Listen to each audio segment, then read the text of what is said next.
Hello and welcome to Raise the Room podcast. I'm your host, Danica. Here at Raise the Room, we are trying to consciously raise our kids, re-raise ourselves, and by doing so, raise the vibe of any room we walk into simply with our authenticity. Now let's get to it.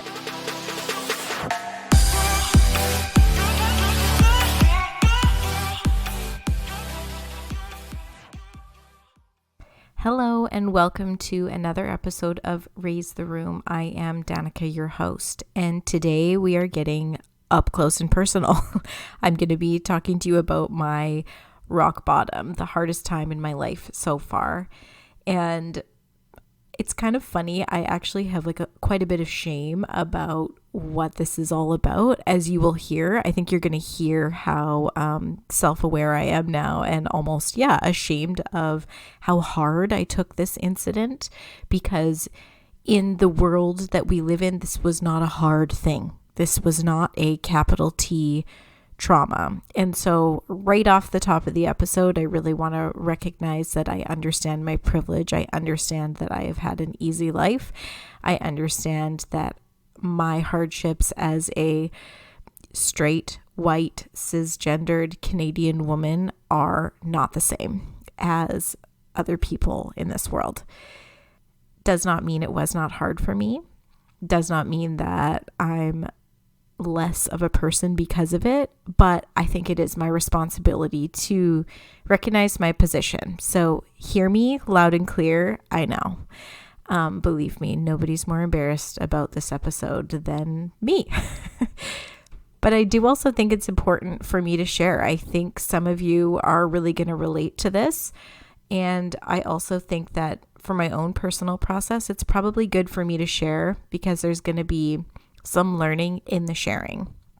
I also think it's an important topic to cover because how I view this part of my life now compared to how I viewed it while I was going through it, or even honestly up until a handful of years ago, is completely different. I can honestly say that it has taken a long time, but in the self-work that I've done, I've gained a lot of perspective and I wouldn't trade any of it. I was meant to go through all of it because it's created the person that I am today. And I can say that most days, sometimes, but most days I am proud of who I am. And I did learn a lot about myself once I finally chose to learn about myself from this experience.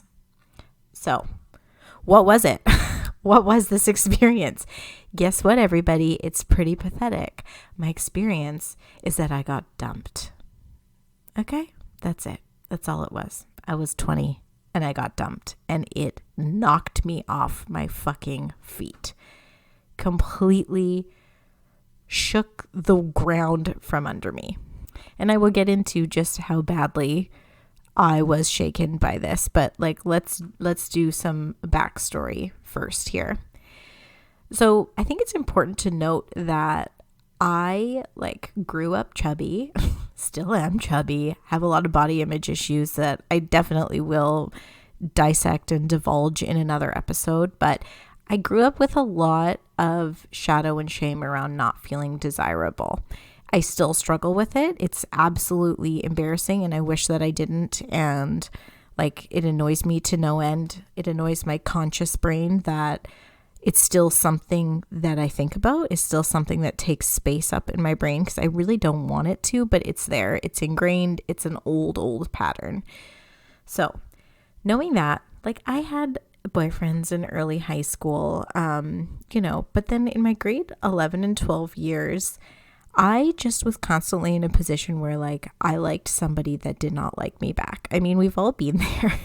And I think we have a skewed maybe expectation of what relationships look like in high school. I mean, it was early 2000s, rom-coms were what I had to go from. Not very realistic. Or even when I went on a trip after high school to Argentina, things sort of picked up then, but still it was always a situation where I felt or I perceived that it was a situation where I was pining after somebody that didn't want me back, and that the people that did want me, I was like, no thanks, So knowing that backstory, I graduate high school, didn't see anybody seriously like in my senior years. I was not uncool, but I wasn't cool. I wasn't one of the cool girls. I was very much like leadership student council vibes, which I think we end up being the coolest later on in life. But yeah, like dating, it wasn't even my scene really at that point in time, even though I desperately, like as a Pisces, just wanted the romance. It's just me daydreaming about romance. It is still me. So then I graduated high school, took 6 months just to work and gather money, went and spent 6 months in Argentina to learn Spanish, and like definitely had some experiences there that like built my confidence a little bit. And then came home on Canada Day and spent the summer working, and then went to university that fall. My girlfriend and I shared a room at the University of Victoria, and like I think in the second week or maybe even first week of high school, I meet a guy, and like I can't even talk about it now. Listen to me. Ridiculous. I was so stupidly like head over heels for him. It was just like a total whirlwind. It was my first time really feeling like I was in love. And yeah, I was on cloud 9. It was that stupid sort of euphoric feeling that I can now look back and be like, it was somewhat of a trauma bond. And like, I only say that in that it like nothing against him in that way, but a trauma bond in that like my need to feel desired was feeling fulfilled by him, solely by him. And so there was this experience of feeling loved back by the person that I wanted to love me back for the first time in what felt like a long time. I mean, the first time in my young adult life, for sure. And I still fondly think back in that time in my life because I actually thought I could conquer the world. Like there is nothing like that young, dopey, in love feeling, but nothing could bring me down. It's like literally like, oh, the world could crumble around you if you're still with that person. It's like, okay, whatever. Or at least that was my experience.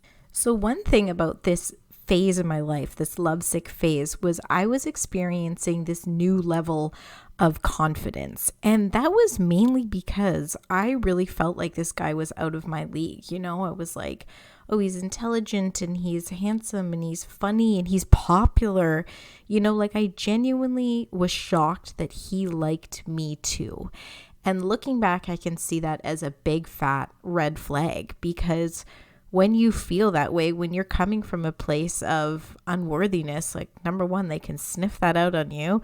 Number two, you might start creating subconsciously situations where they're going to feel that way. Like, yeah, I am better than this person.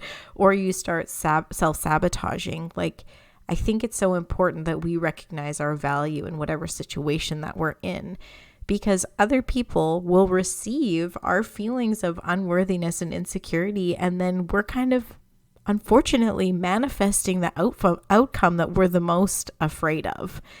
So yeah, part of that phase of my life that felt so exciting and new was like I had this newfound sense of self-worth and desirability that I had been sort of seeking for a long time. And it was like I allowed him to be the answer to that. It was like, well, he wants me, so then I must be XYZ, which, like I gave way too much power away. Even just talking about this now, it's like such a young girl thing to do, but you put all your self-worth into having the attention of this person that you care for and that you really see through, googly eyes. Not that they're not wonderful, but it's not realistic or grounded, I guess. And it immediately puts you at a disadvantage. Not that we're talking about having advantages or the edge or like playing games like that,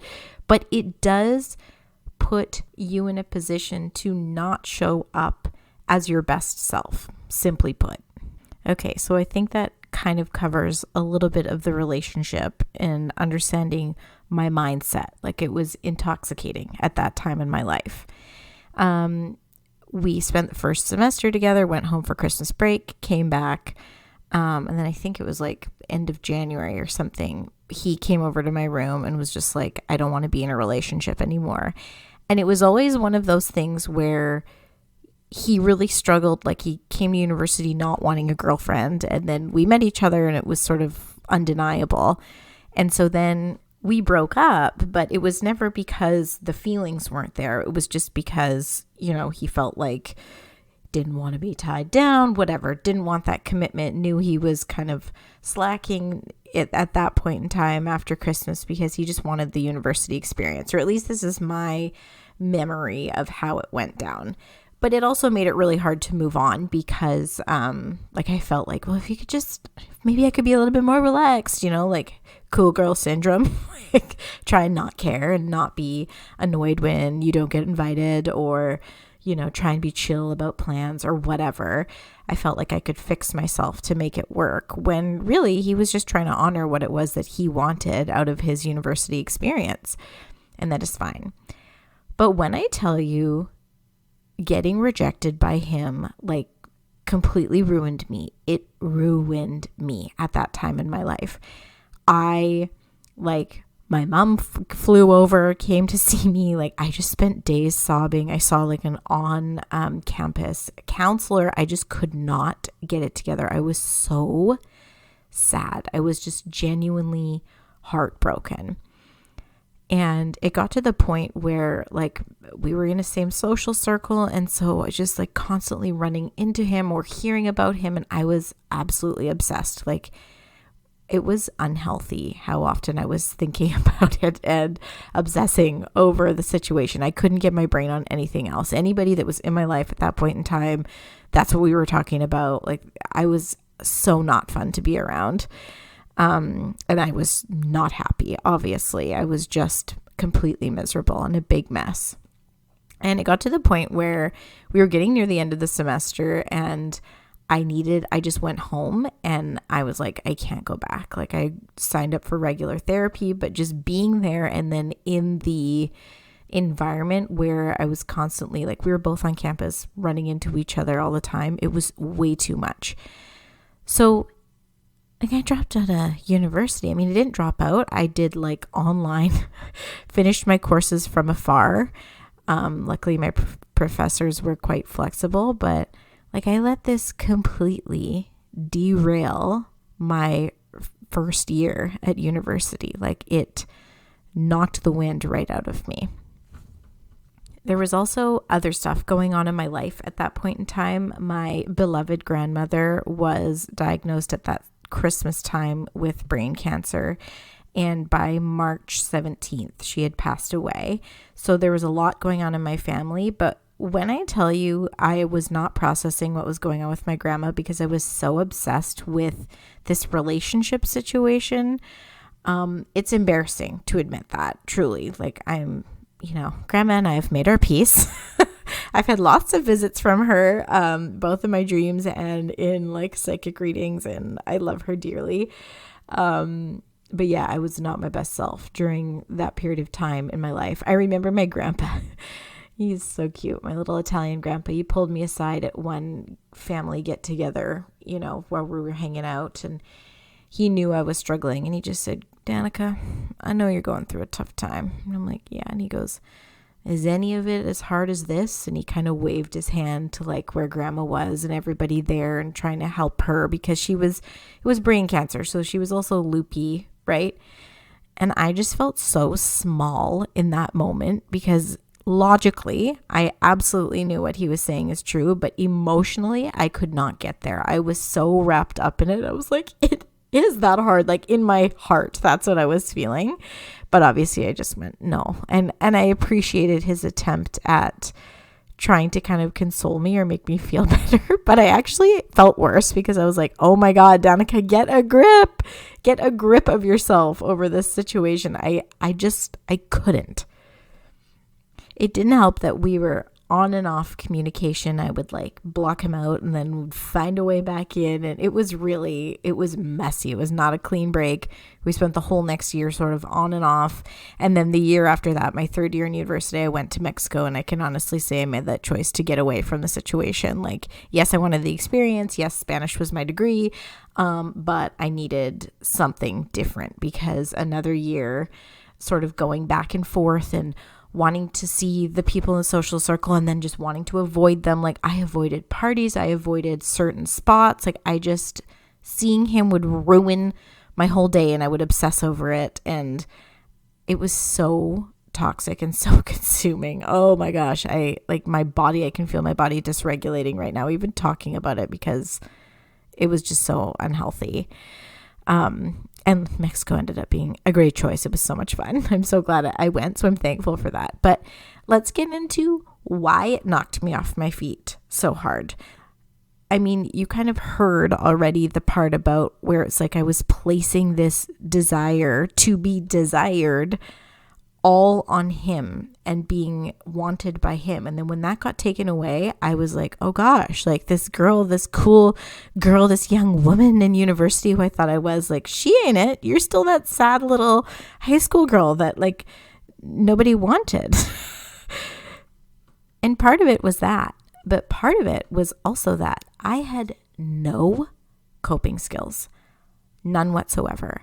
I led, and I've talked about this on my podcast before, a charmed life. I had a wonderful childhood, wonderful parents. I did not have any massive deaths to deal with outside of the normal ones, ones in the community, or like a grandparent. Actually, at that point in time, that grandma that was passing away was my first one at like 20, a pet here and there. But truly, I hadn't had anything that was that substantial.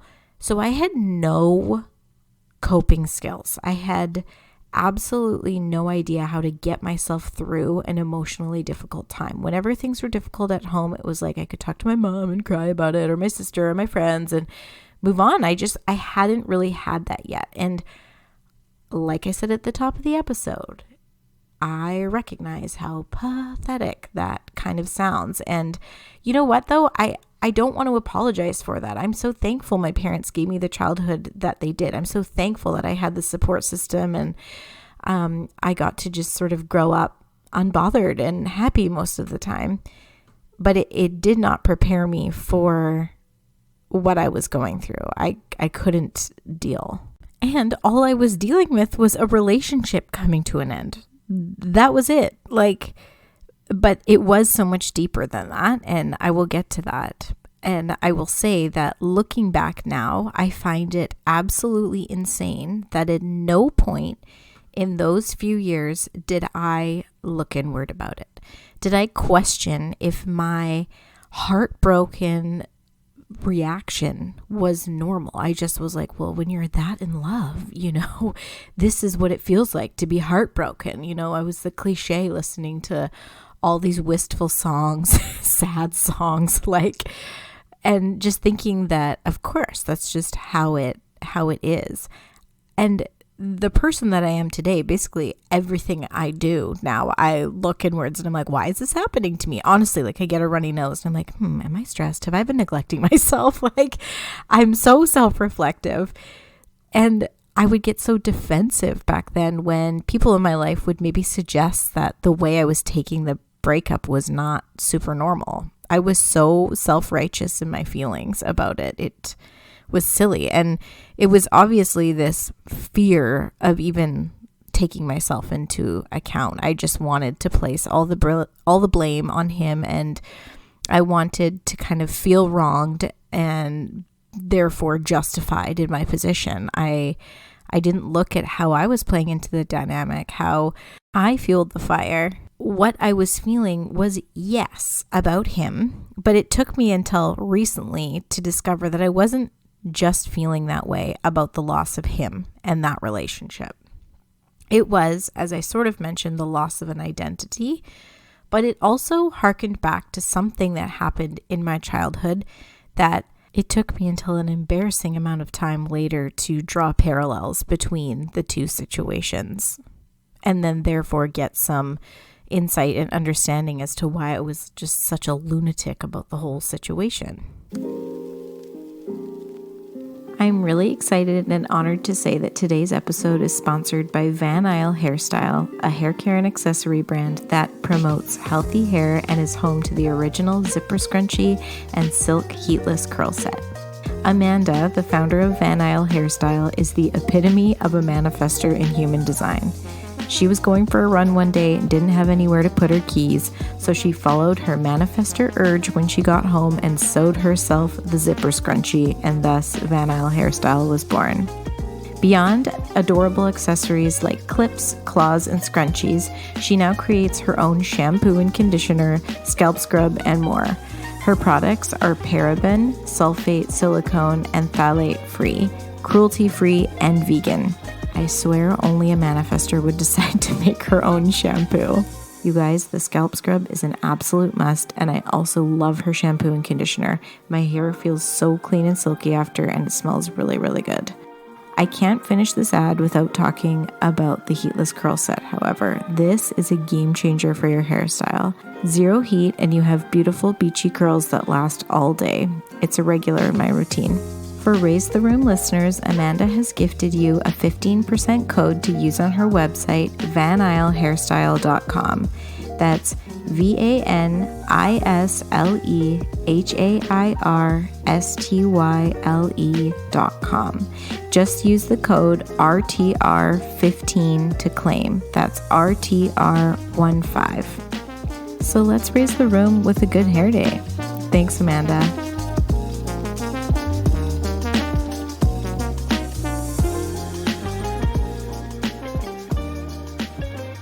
So during this time of turmoil in my life, I did see a counselor. I saw one on campus, and then when I was back home and not attending university, I saw a counselor there pretty regularly. And the focus in therapy was a lot about just like building my own confidence and kind of having like a fuck it attitude.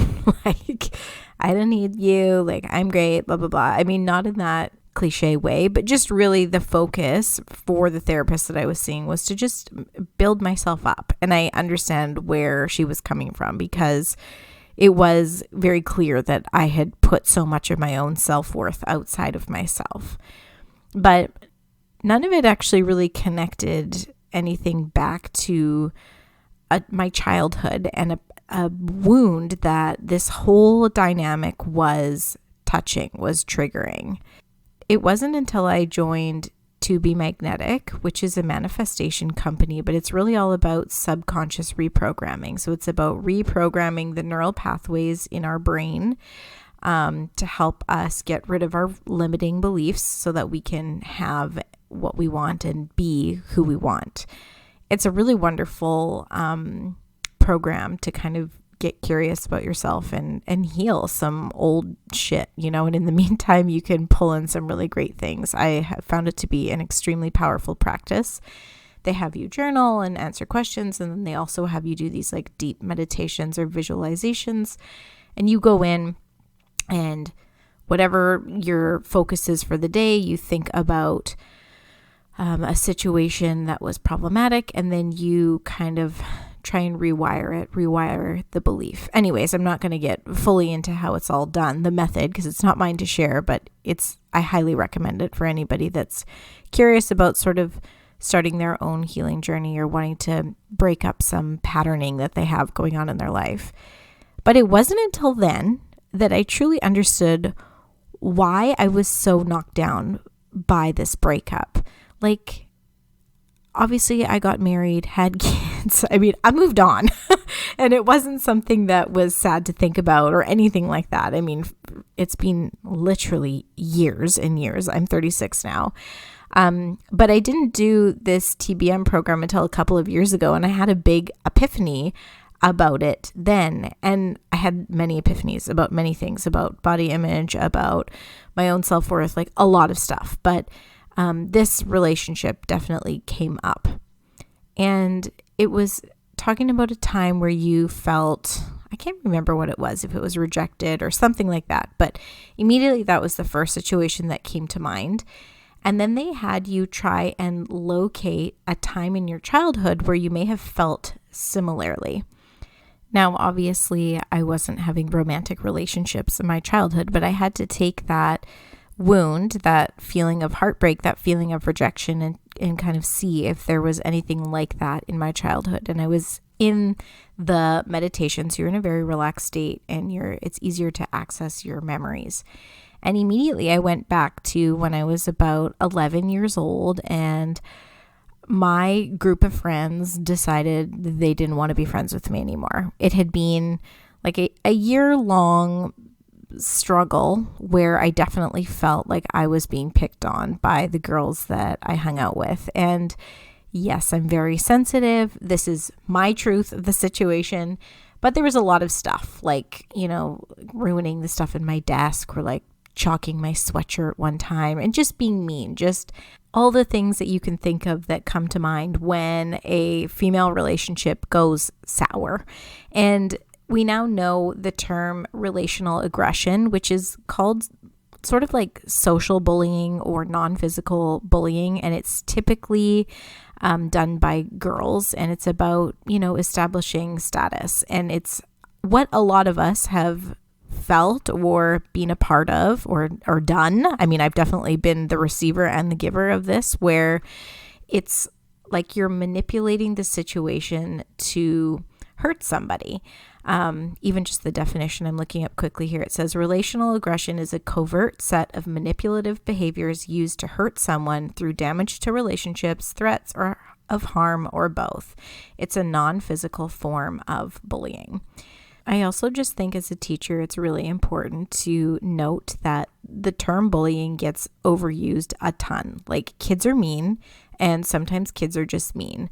Bullying is a very specific thing. Bullying is repetitive meanness over time, and there has to be or is a power imbalance. Somebody of seemingly more power, whether it's physical or social or whatever, is targeting somebody of a lesser status. And I do feel it's important to say that because we all do experience being on the receiving end of somebody being mean at some point in time, but that does not mean that we were bullied. I can look back now as an adult and a teacher, somebody who's witnessed this a lot, and truly say it was bullying. There was one particular ringleader that led the cause on putting me on the outs, and it was targeted, it was repetitive, and it just very much fit that pattern.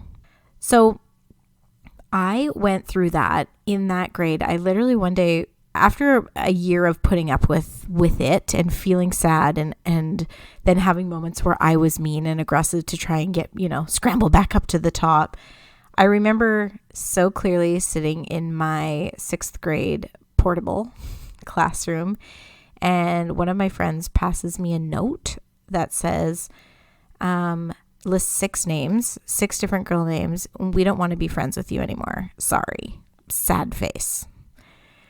And it was just such a key moment in my childhood because it was like, shit, like I have been feeling this. I've been on the receiving end of the meanness for months now, but this really solidifies it, And yeah, like that feeling of rejection just really took root there. And it didn't help that in that year I was quite heavy. Like I definitely took on some emotional eating behaviors that year. I also got my period, got acne. I was, oh my gosh, it was a rough year for me, grade 6. And it didn't help that I was the only one going through those issues. I was young for sure for all of that to be happening. I mean, maybe somebody else had 1 or 2 of those things, but not all 3. And so physically on the outside, I was feeling awful, but then also emotionally on the inside, I was not okay. And even though I was super close with my parents, I didn't think to tell them any of it. I think I was probably embarrassed that it was happening, but I was also embarrassed about how mean we were to each other in general. I think that I was worried that I would maybe get in trouble or something just because of how we all spoke to each other. I knew that it wasn't appropriate. So yeah, I just kept it inside and kept sort of ignoring it and not wanting it to be true. And then one day, Okay, I actually remember this story too. My mom volunteered to drive for a field trip, and it was like we all got placed in different cars, and I was not placed with my friends in my car. It was like me and a couple of kids that I, was nice to, but they weren't my friends. It was a couple of boys, and I guess in the car we were laughing about how in the portable we kept a water cooler because we didn't have a sink up there, and one of the classroom chores was to fill up the water cooler each week, and how we had taken to spitting in the water cooler because there was only like one or two kids that actually drank from it. Oh, this is so awful. And I guess we were laughing about that in the van, and I don't remember, but my mom approached me after school and she was just like, Danica, have you guys been spitting in the water cooler? Like, she was straight horrified. And just like feeling slightly in trouble for my mother, so somebody that did not get in trouble, I just immediately broke down and I was like, people have been so mean to me this year. And I just sobbed and kind of let it all spill out. And it was one of those things where my parents really encouraged me, like us, to have a sit down meeting with my friends because our parents were friends and talk it out. And I'll never forget my dad saying to me, like, because I fought them on it. I was like, no, I do not want to bring any attention to this. I do not want to talk about this at all, right? I just sort of wanted the comfort of my parents at home, and I would just muddle through at school. And my dad said to me, Danica, like, this thing that's going on, it's like having a gaping opened wound on your forearm. It's like anything as little as a breath of air is gonna hurt, It's like you not dealing with it. Anything that's slightly negative, slightly rude, slightly whatever from these people, you're going to take as a slight. You're going to feel offended and hurt by. It needs to be dealt with. So we did. And I mean, I ended up sort of having a different group of friends the next year, and it was all fine. Like, it all ended up being totally fine, but it was definitely defining moments in my childhood, like a lot of the things that I remember going on that year, and yeah, just the feeling of being on the outs. I know that all of us in some capacity or another can probably identify with that, but why I'm sharing all of this is because in that to be magnetic programming, I realized that I had sort of relived that rejection when I got dumped, and I went right back to that like losery, chubby, zitty 11-year-old girl that just felt completely on the outs of the group. And in the journaling and digging deeper of it all, it made me realize how many of my lifelong insecurities really took root that year as an 11-year-old and weren't really ever dealt with. Like, I think I just let them fester and would have flare-ups of situations that made me feel worse about myself, and then I would coast and feel fine about myself. But all of a sudden, being rejected by the person that I thought the sun shone out his ass was the moment that I just went right back. My inner child was like so taken aback and sad about it all.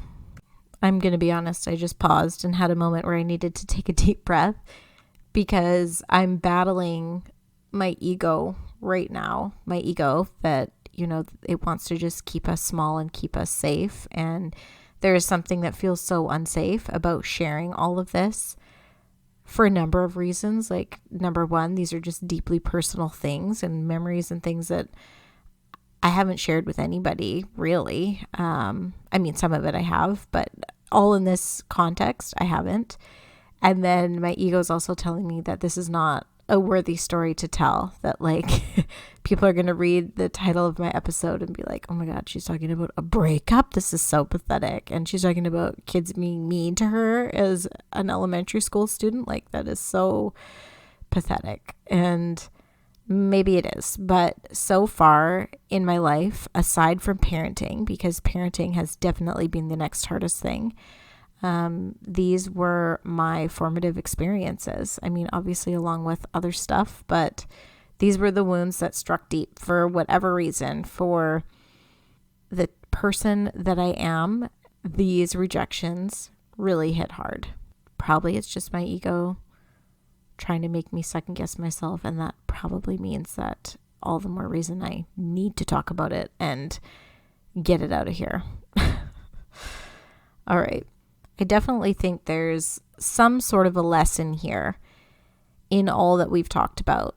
Actually, I know there is. This is why I'm talking about it. When we're going through something that feels absolutely earth-shattering, or not so much, something that's just hard, I think it's important to actually try and figure out if you've ever felt that way before or felt similarly before, because sometimes it's really going back to some sort of childhood wound. And here's the thing about childhood wounds.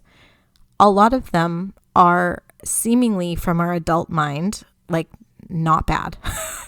Like these things that stick out in our minds, little silly moments that we remember, that as an adult, you're like, well, that can't be it. That can't be the moment that this lifelong insecurity took place. Like that can't be where it came from. But often it is, because our little pure childhood souls, we're imprinted with things that hurt. And even though our logical brain now doesn't think it hurts that much, we do internalize it as a little kid, and it's a big deal to us then. Even if we don't consciously in the moment maybe realize it's a big deal, we just immediately kind of go, it's okay, because we want to feel safe. We want to feel accepted. So just beware if you do start to do this and question, like, okay, I feel insecure right now. When have I felt insecure like this before? And whatever pops into your brain, even if it's seemingly small, there's something there. It came to the surface of your mind for a reason. And I would encourage you to do a little journaling, maybe wonder if it's a learned behavior from somebody in your family, if it's a wound that they've had and have projected onto you. Maybe it's reminiscent of or touching on some fear that you haven't addressed yet. There's a lot to be said for these like small moments in time that do end up being really formative. And then the power lies in being able to kind of take that understanding and shift your patterning for the next time. So the next time that I get rejected by something or somebody, I'm going to have way better coping skills because I understand myself so much better than I did back then. I have the supports, I have the trust in myself. Yeah, it'll probably still hurt. Like, don't get me wrong. I want you guys to like me. Like, I'm not going to deny that. I'm not out here saying that I'm an island on my own and I'm fine whether you like me or hate me. I'm not. Like, I do want that acceptance. But when I don't get it, it's not going to mean that I like drop out of fucking university again. Okay, that's a really dramatic way to say it, because I didn't drop out. I still continued my studies, but just from home like a loser. And then the other piece of learning that definitely came from me going through that experience was this sense of empathy for people and how you just never really can understand what it is that they're going through.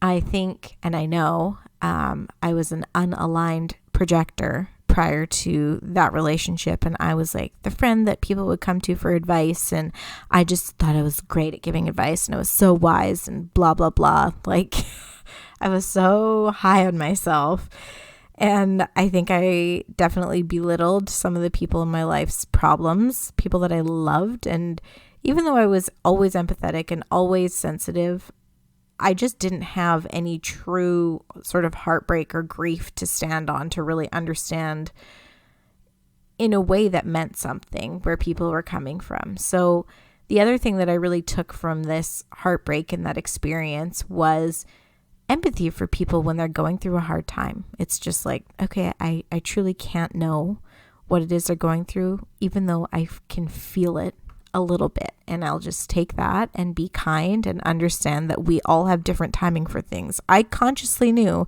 it took me way too long to move on from that relationship, to get my claws out of what I was so desperately holding on to in an effort to not have to look inward and not have to look at myself and evaluate how I perpetuated the on and off cycle and how I, poured all the blame outwards instead of taking any responsibility. It took way too long, like way too long. But hey, life is not about regretting. I mean, hindsight is always 2020. And as much as my ego wishes that I dealt with it in a different way and I wasn't so like pathetic about it all, I know that it was meant to happen that way. I really do trust that now.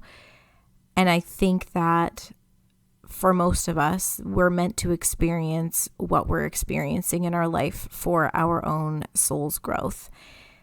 And I do say that with kindness and love, especially to the people who have had extreme hardships or are in the throes of grief or have been. I fully recognize my position that I haven't been there in that capacity yet. And I don't want to come across insensitive as like saying something like it was all meant to be, or it was all part of life's destiny. I can understand how there are situations where that just simply does not feel true, and I honor that and I completely respect it. For me and for my life thus far, at this moment in time, I do feel like the experiences that we're given are given to us so that we can grow and learn from them.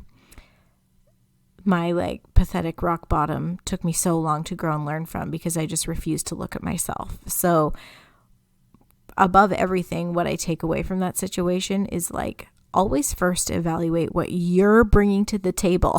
What are you bringing to the room here that's helping create this dynamic? Because we all play a role. We're all just energetic bodies having an experience here, and whether it's a negative thing or not, like we're contributing to it. Obviously, with the exception of something really tragic just like happening to us, like a complete 180 in your life, where you don't actually play a role in that. But I'm getting in the weeds here. I think just the bottom line is be self-reflective, be self-aware, and you're going to get through things much more quickly, much more seamlessly, and come out better on the other side of it, having actually like squeezed what you needed to squeeze out of that experience. Okay, we're coming to the end of all of this here, and I'm feeling like I'm missing something or like I need to wrap this up somehow. I mean, update, I have no ill will against any of the people that I spoke about tonight. Like, if and maybe when I run into any of them, whether it was from the story from when I was around 20 or the story from when I was around 11, like there's no ill will. I would be happy to just say, hey, how's it going? And catch up. It's all so in the past. And I mean, even a couple of the girls that were minor players in the original story are like in my life today. So it's all come around full circle, as life often does. So next week I am on a camping vacation with my family. So I'm just going to say it right here. I won't have a podcast ready. And that's next week, July something, first week of July. I don't even know. I actually have no idea how I'm going to get ready for a week-long camping trip while my husband's away currently, and it's my last week of work leading up to it. I mean, who knows how anything's really going to get done. So a podcast, it's not happening. I wish I had something banked, but I don't. So stay tuned for middle of July 2023 when things start up again. And just to wrap things up with a little bit of a bow, when we roomies are curious about ourselves, when we're reflective, and when we take accountability for the situations that we are a part of, we will always raise the room. Thank you for joining me, and I look forward to talking to you again sometime in the future when time permits. I love you, roomies. Talk soon. Thank you so much for spending your precious time here with me today. If you'd like more, please follow along at raise.the.room on both Instagram and TikTok. Or you can go to my website, danicamarie.com. That's Danica with a C. Here you can book a human design session with me for you or your child, or you can get one of my human design parenting courses that helps you understand your child's human design type. They're designed to help you work with the child you have instead of against them. And finally, if you're still here, this would be the point where I'd ask you to rate and review the podcast, except just saying it out loud makes me want to die. So instead, I'll say, please share with a friend. I'd really appreciate it. And finally, let's always remember that with all that you have to offer, you will always raise the room. Can't wait to chat soon. Bye.